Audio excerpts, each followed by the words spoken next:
our friends at ABC News this morning as we get going and the latest in Ukraine heating up. We're going to keep an eye on that after President Biden green lighting, if you will, Zelensky being able to fire some longer range missiles into Russia. By the way, the leader of Ukraine, President Zelensky, saying he's more confident that Donald Trump coming in may be able to end this hostility or the hostilities. We're going to have a lot more as we get going, but let's start with the basics. Good Monday morning. 18 days into November, J-Dog, we are actually getting within eyesight of Thanksgiving a week from this Thursday, and hope you're having a good start to your new week here. Hope you had a good weekend, by the way. What a game last night, at least that Buffalo Bills, Kansas City Chiefs game. We'll come back to that in a moment with J-Dog. Patriots coming up short, but a good game. It was actually a competitive game to watch, falling short to the Rams. But we are getting going, and this morning early, if you were wondering what that wet stuff coming down on your windshield for just a few moments, it actually was rain. We've had very dry weather for an extended period of time, but towards the end of the week, we may finally get an end to some of these brush fire conditions. Plenty to talk about this morning. Before we get to that, our own Paul Steinhauser, he reports nationally for Fox News and for us locally, our Sig Sauer studios. Good morning, New Hampshire, the pulse of an H. A reminder, you can listen to us in addition to our network of tremendous, really good AM and FM signals and stations up into Maine, Seacoast, Dover, Rochester, Portsmouth, Hampton, WTSN, AM and FM. Lakes region, not one network for you. We have a brand new FM signal up there, too, if you're listening in the Lakes region, 98.3 FM HD2 digital clarity, WTPL 107.7 FM. But everywhere else, New England wide, New Hampshire wide, Maine wide, you name it, even down into Massachusetts. I'll come back to that state in a moment. I'll never move back there, but and worldwide, hey Alexa, hey Google, play the Pulse of NH to listen, and you can now watch worldwide. We have our YouTube channel up and running. All you have to do, YouTube, the Pulse of NH, and you can watch the beginning of our show, the Pulse of NH. I want to come back to our trade show, our Bringing Back the Trades Friday with Mike Rowe. We're going to hear more from that with Mike this morning, but what a fun day, a successful day that was. But Paul Steinhauser's out there, I think, right, J-Dog? Oh, he's not with us yet. He's going to be checking. He's been flying all over the place. And a little bit later on, some of our regular contributors will be checking in. You know, I was thinking as we get going into the weekend, it was interesting. I read about that the renowned pollster, the renowned polling expert from Iowa, who came out with that big poll going into the Tuesday election showing Harris with a lead of Donald Trump in Iowa. And a lot of people were jumping up and down saying, oh, my goodness, if she's ahead of Trump in Iowa, she could win this thing. Well, I noticed going into the weekend, that pollster, the renowned national pollster, has announced her retirement. She was kind of wrong. And I wonder if there are going to be polls in the future. I really do, because they were pretty much all wrong, even locally. We'll come back to that. Paul Steinhauser reports nationally for Fox News and 6 Hour Studios. Good morning, Hampshire, the Pulse of an Inch. Good morning, Steiny.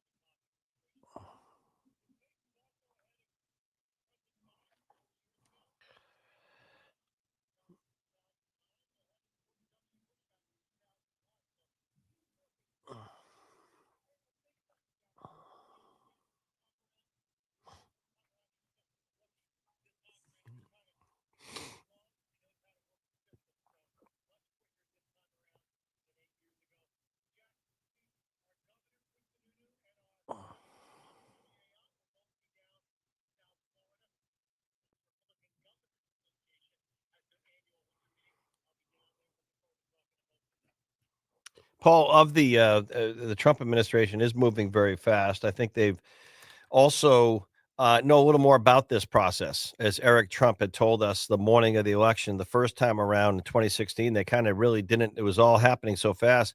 They really didn't know what was going on. Now, I think they've had time to plan, and I think they're going to move fast on all the key things that Trump ran on, by the way, talking about energy dominance, his pick for the energy secretary, talking about the border. But it's interesting, of all the nominees in the process, he's moving so fast. We have a few procedural things to happen but the Senate majority is pretty good. Do you feel if you had to say whether it's Gates or they're trying to make a big deal on his defense secretary pick, do you think they all get through at this point? The ones he's nominated thus far.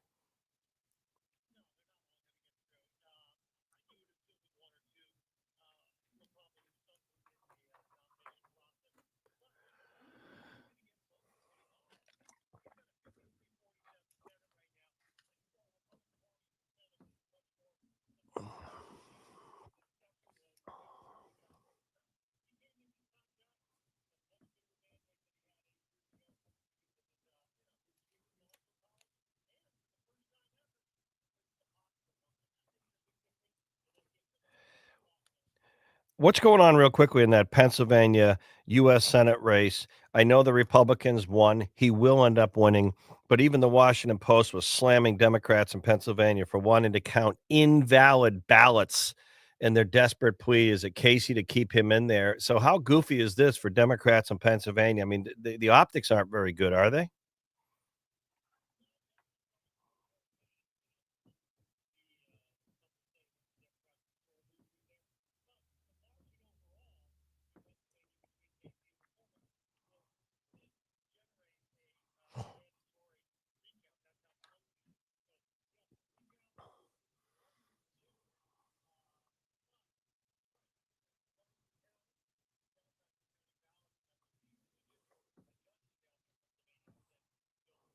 Yeah. All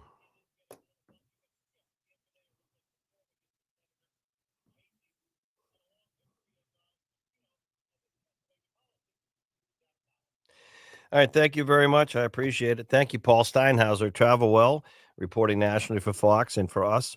Good morning, New Hampshire, the Pulse of an H, 6 Hour Studios. Thank you, Paul. I was talking in the beginning of the show, and by the way, Jack, Heath, J Dog, and the boards. We will have some time to catch up and talk about some of the NFL games this weekend, Dog.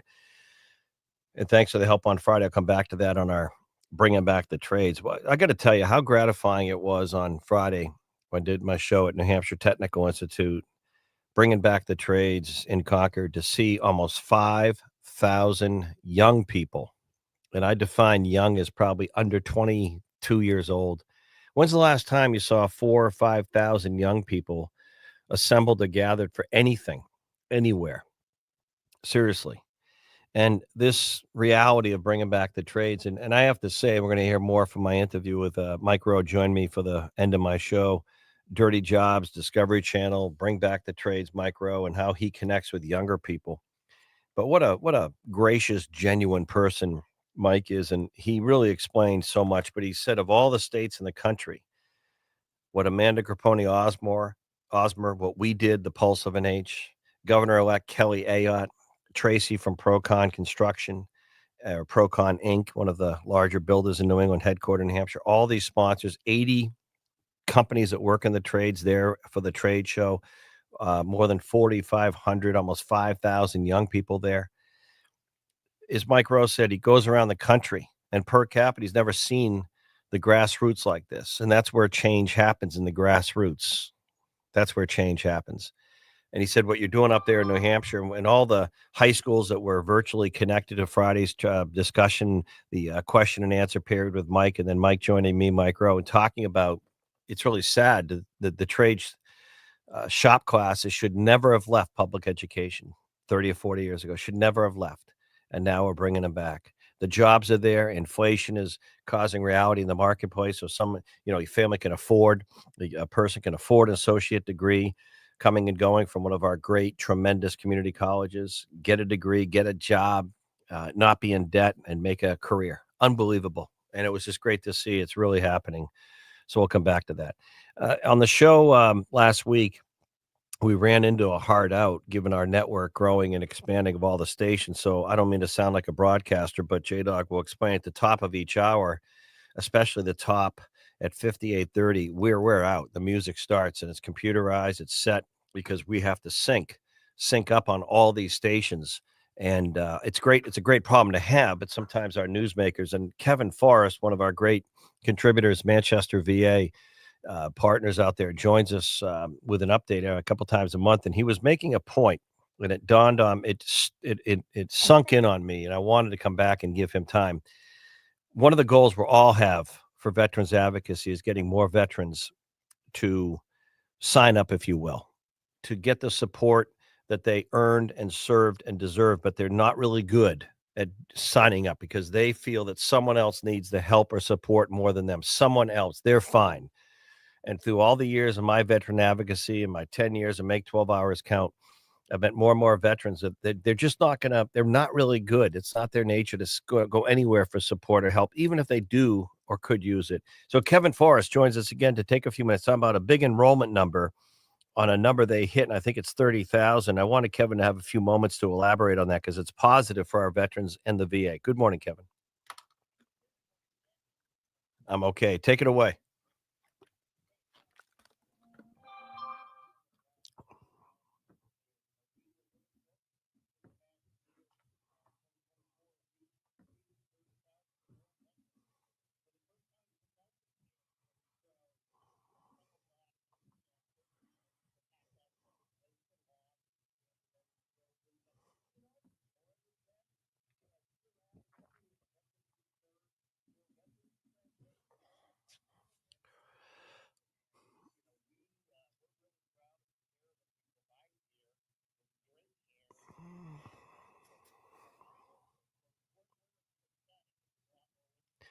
Kevin, of the veterans, I know you're front and center. I've seen it right down in the hallways when veterans come in.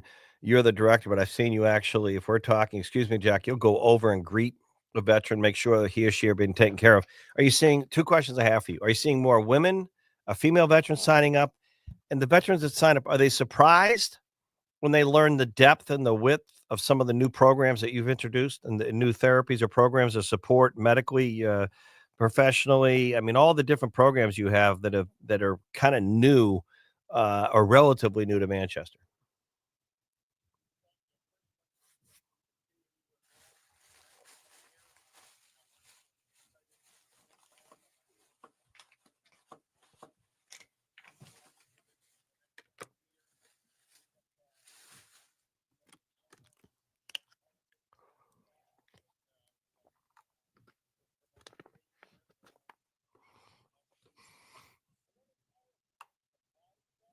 Or pleased when they go there. Pleased.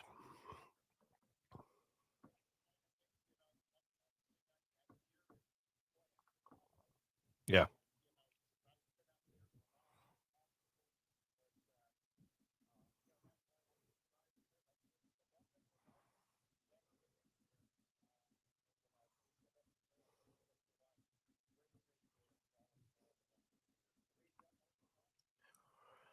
And your message to go up to 35,000, get beyond the 30,000 is what?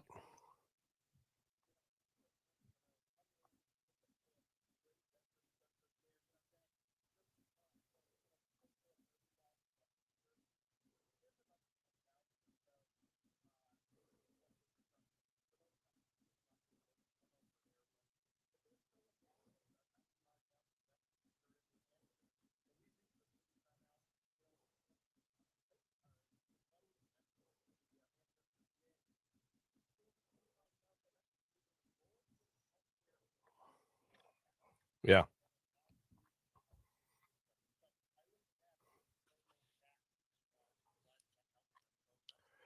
Kevin Forrest, thank you. We'll catch you real soon. Kevin Forrest, Manchester, VA, and beyond. Thank you, Kevin. We'll come back to bringing back the trades and a wrap up. Before I do, we do when we come back, some commentary on national pollsters and polling. They were all wrong. Once again, why did we think they would be right? And look at the narrative that was perpetuated. Oh, it's going to be a dead heat. Battleground states too close to call. It won't be known on election night or the next day. It'll be weeks before a winner is declared. Okay, how'd that work out for the pollsters? How about the mainstream media? Did you ever notice all the people they tried to vilify the last couple years came out on top? We'll come back and I'll point out some names. And by the way, if anyone out there has seen the actor Robert De Niro, I was just curious, is he up in Canada yet? Starting a acting class in Quebec? Question mark. Hey Google, hey Alexa, play the Pulse of Night. Looking for a De Niro sighting. You never know. Could wind up here. Back in a moment.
So Ann Selzer, I apologize. Ann Selzer is a pollster, a polling person expert. She's called, considered a revered independent pollster.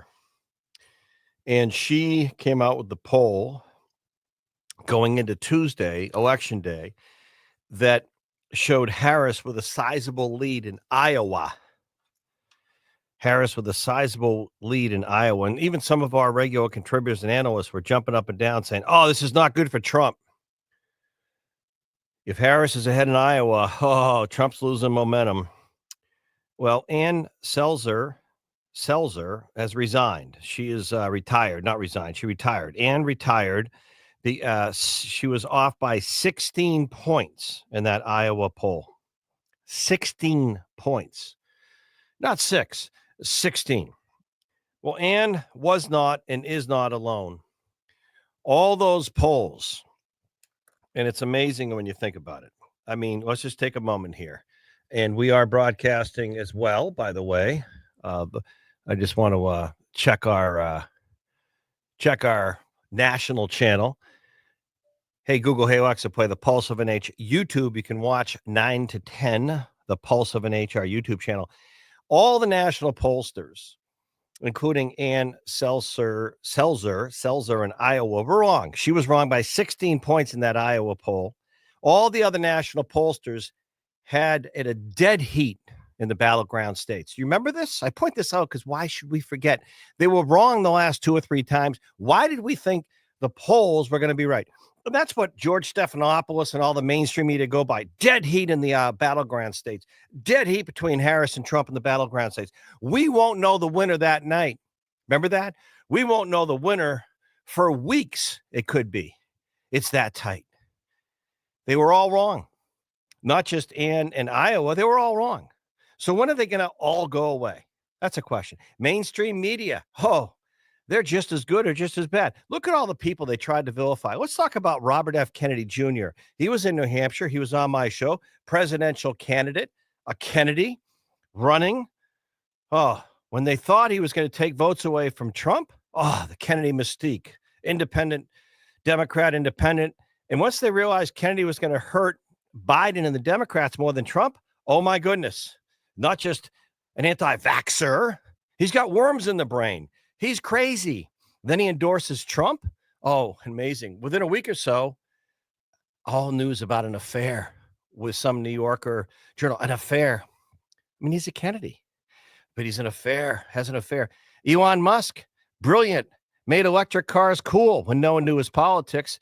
Richest man on earth, putting civilians in space, landing safely, electric vehicles. Then he takes on Elizabeth Warren in Massachusetts, clips her wings on how rich people don't pay taxes. The socialist down in Cambridge, Massachusetts, Elizabeth Warren, people know he's not left, buys Twitter, cozies up to Trump. Now Elon Musk is an idiot. He's not smart. He's not brilliant. He stole all the stuff that he has. He's a bum.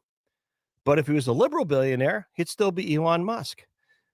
So I look at a lot of the hypocrisy in the national media and the mainstream media, the people they took on, think about it for a moment. Kennedy, they make him look and, they basically diminish him, never covered him. Kennedy told me in my show he couldn't even get an interview.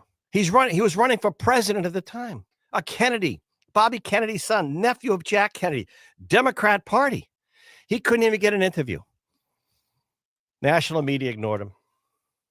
Elon Musk was brilliant, richest man on earth, until his politics didn't fit the narrative. Now he's cutting bureaucracy and waste in Washington.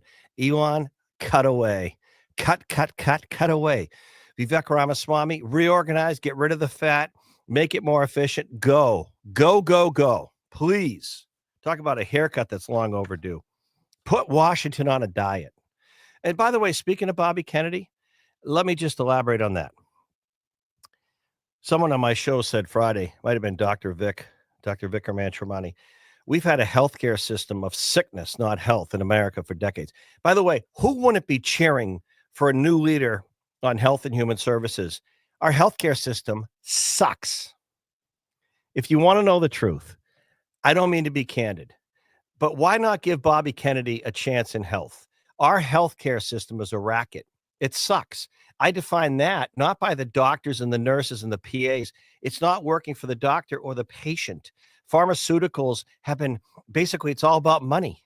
I don't want to bring up Moderna and Pfizer. Speaking of Bobby Kennedy, maybe he was more right than wrong. I'm talking about all the prescription meds they want you to be on. No one talks about getting healthy in this country. When I was a kid, they had the presidential fitness test. You had to do chin ups and sit ups and push ups. I remember Bush Sr. put Arnold Schwarzenegger out into the country to make kids work out again.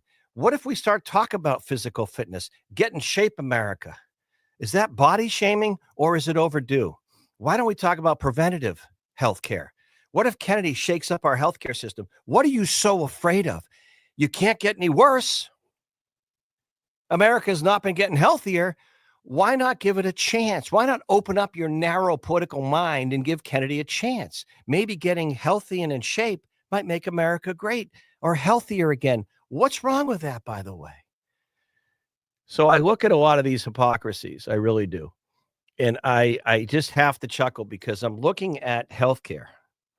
And again, we haven't had, even during the COVID stuff, when I was having interviews with federal health officials, and I kept saying, how come you don't talk about getting in shape so that if someone who's predisposed with existing health conditions who might have a harder time, because in the beginning, before we were lied to, and I'm going to tell you, I'm not Bobby Kennedy, but he was right on some things. And so was Rand Paul, U.S. Senator, who's been on my show. Fauci told us in the beginning, oh, it's just an older person's virus, seniors in nursing homes. By the way, how did New York handle that? Oh, my goodness, what a crime. What a shame. But it's an older person's virus, not kids, not young kids. Don't worry about it.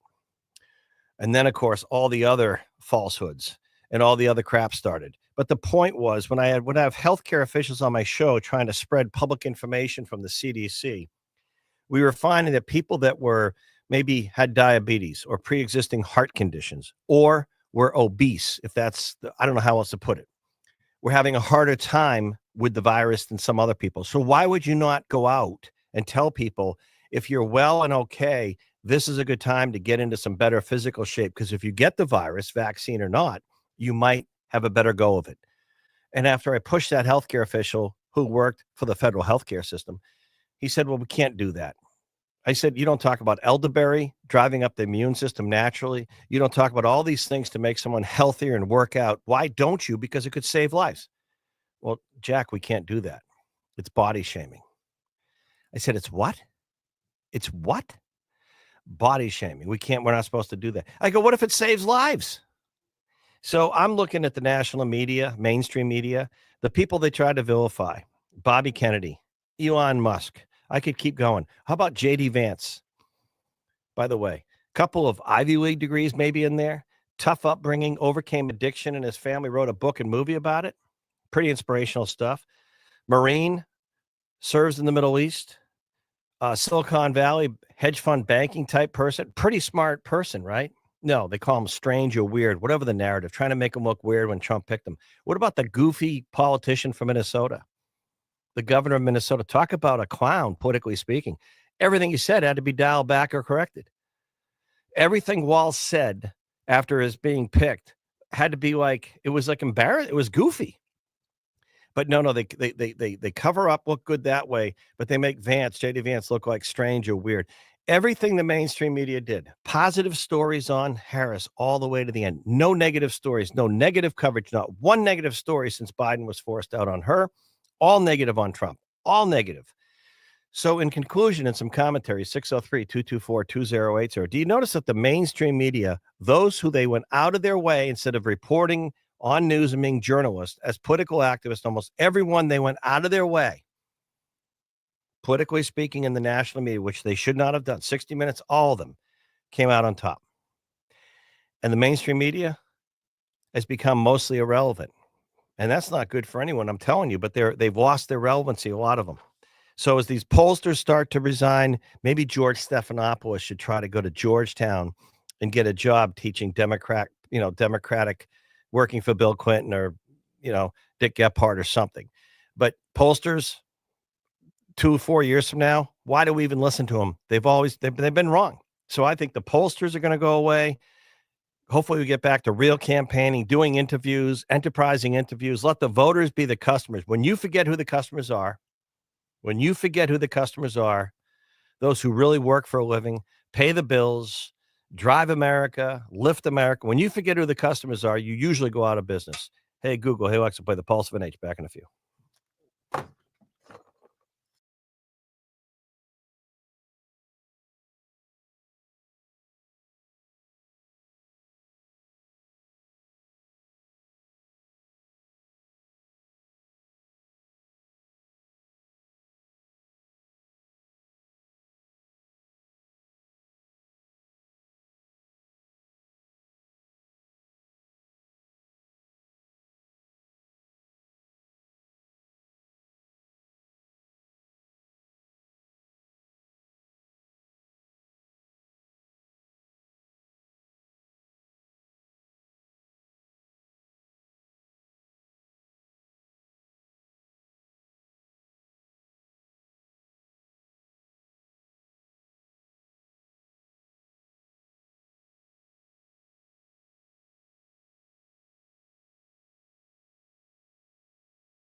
Oh my goodness. Instead of Russia collusion, it's crypto collusion now. Crypto collusion. No longer Russia collusion. Crypto collusion with Trump. Oh my goodness. It's just I don't know. I don't know when some folks are gonna get it. I really don't. I don't know if they ever will, by the way. I mean, look at there are let me come back to that. I'm sorry. I'm trying to we have our new our YouTube channel now going. Um, there are reasons sometimes for things, but one of the things that I have to chuckle about is look at now it's crypto collusion. Trump must be colluding with crypto. Before he even got in there the first time, it was alleged Russia collusion. Everything with Trump, it's like, it's negative. Oh my goodness, he's moving so fast with these main cabinet choice picks that they don't know what to do. They're reacting to the defense secretary. Now the energy secretary is the CEO of an an energy company that doesn't hate fossil fuels. Why are you surprised? Trump's talked about making the country, America, the energy leader of the world again, using our abundant natural gas. By the way, natural gas is we need more of it in the Northeast to stay warm. It's a clean, safe energy source, by the way. And by the way, it takes natural gas to make electricity. But anyway, now it's crypto collusion. It was Russia collusion. Oh my goodness. Will the collusion stuff ever stop? I'm just asking. So I look at some of this stuff now and I'm laughing, going, I just don't think some people are ever going to get it. I really don't.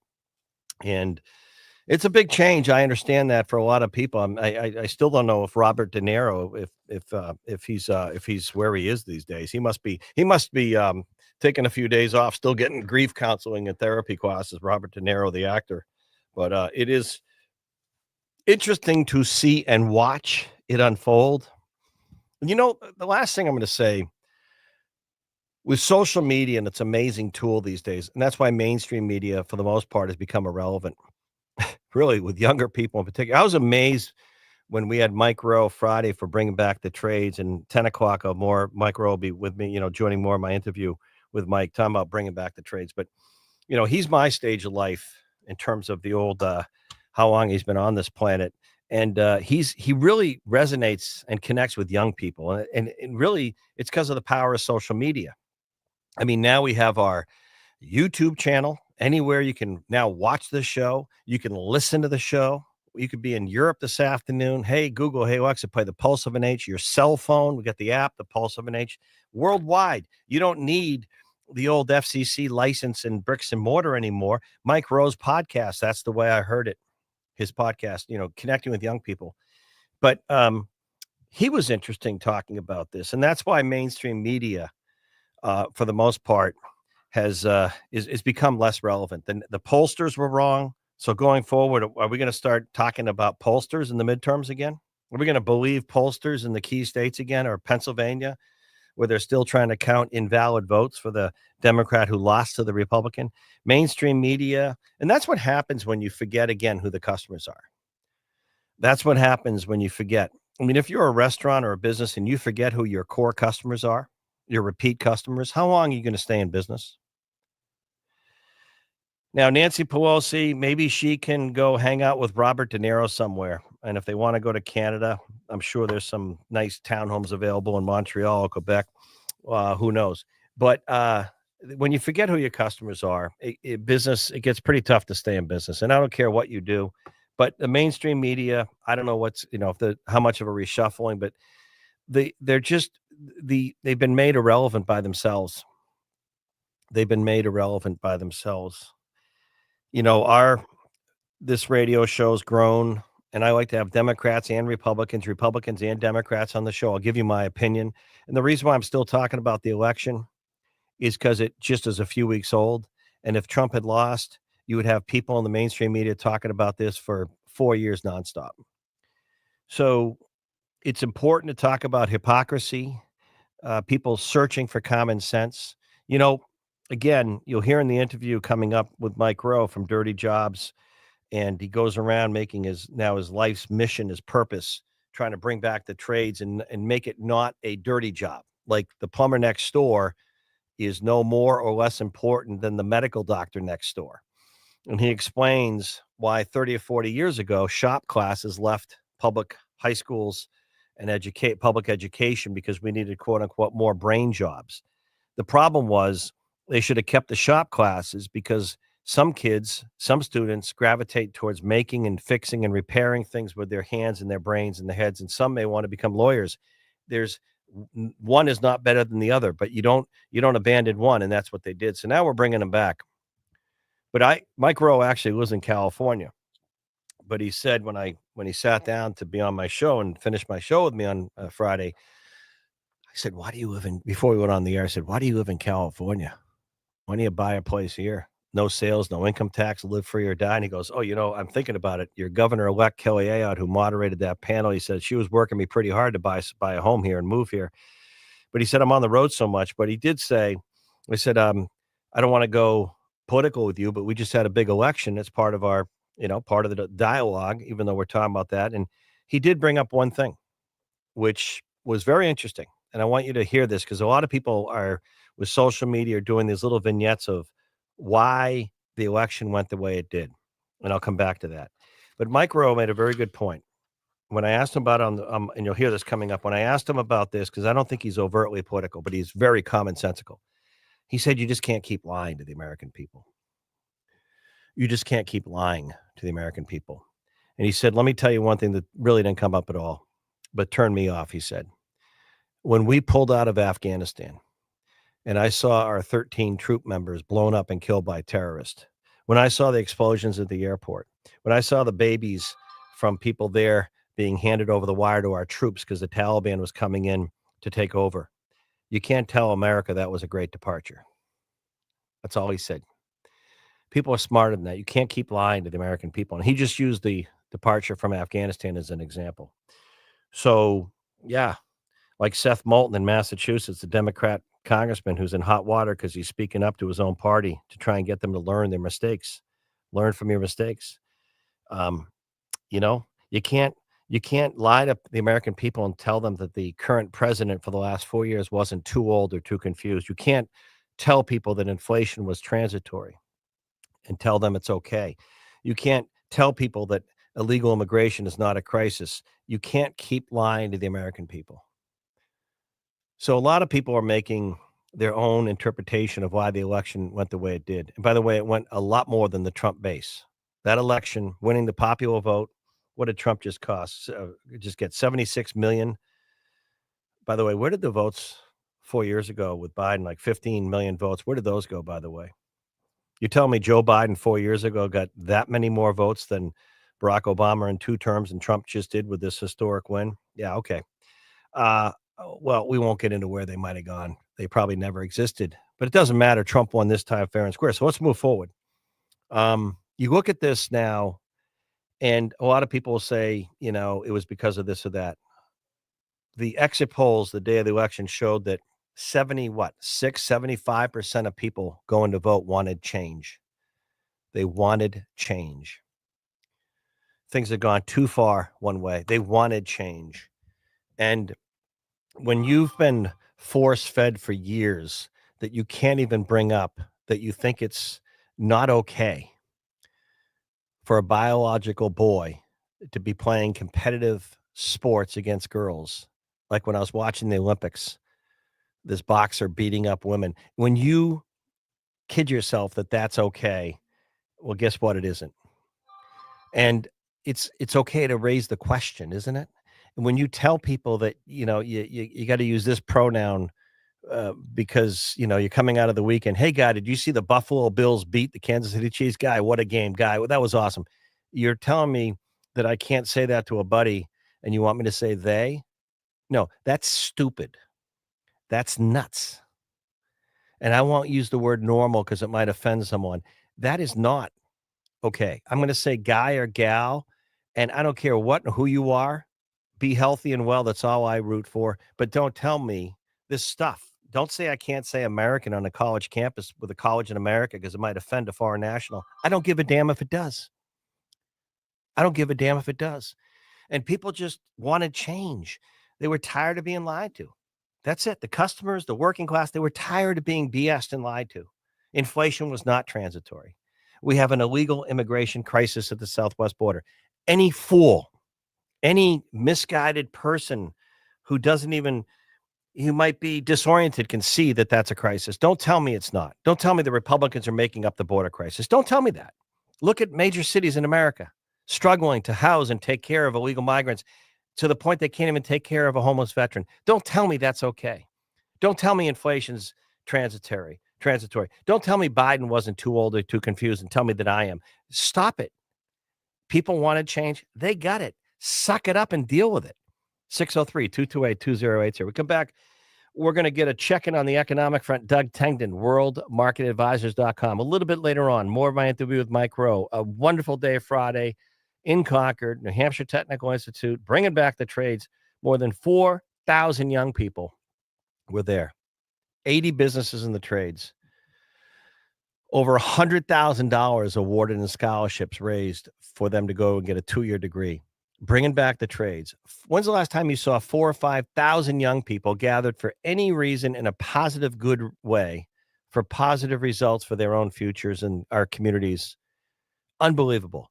More of that with Micro coming up. Hey, Google, hey, Wax, play the Pulse of an H. Jack, Heath, J-Dog on the boards. I brought back my media credential from bringing back the trades. Harrison from our sister and brother music stations in there for J-Dog, where my picture and all that with Micro, and he loves it. He's so excited. He goes, I'm going to put that on my Charlie Brown Christmas tree. He was on cloud 9, happier than if he went to the Texas Roadhouse for pork chops. He was thrilled. Hey, Google, hey, Alexa, play the Pulse of an Age.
All right, coming up the next hour, more common sense with Mike Rowe from Friday. But I want to say, I come back to in the next hour, Amanda Grapponi Osmer. What a leader!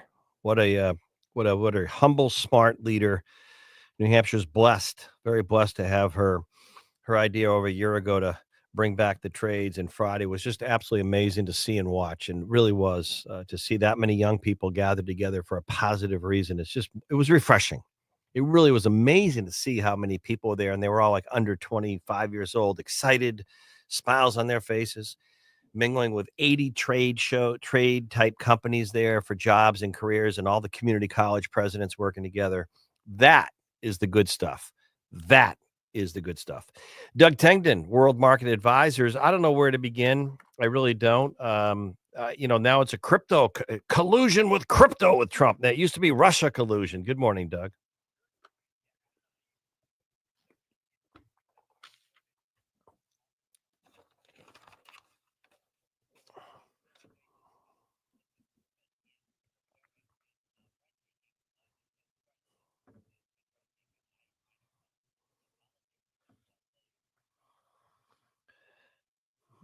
Yeah, well, it's interesting. We'll see where it goes. What else do you have?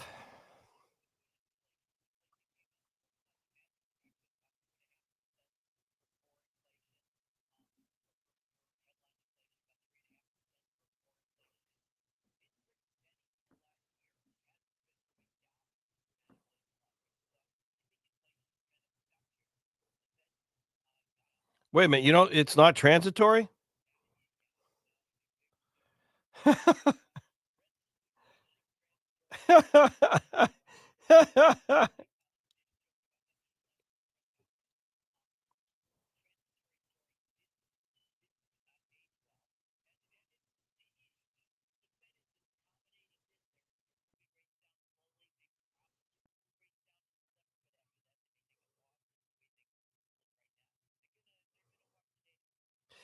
Well, we'll see. What's the overall sense? We Republicans get a good majority, a majority in the Senate, which is quite significant for a lot of reasons. House, a majority, not huge, but more than it was. What's the sense with markets towards the next 4 years? We're not, the next few months, the next year or two.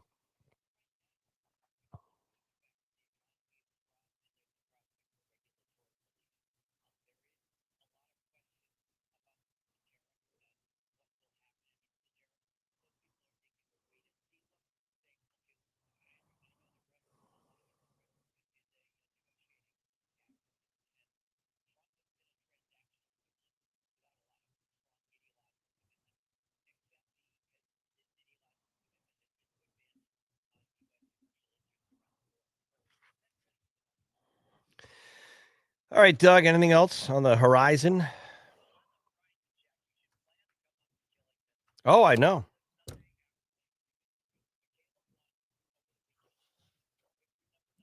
She's amazing, amazing,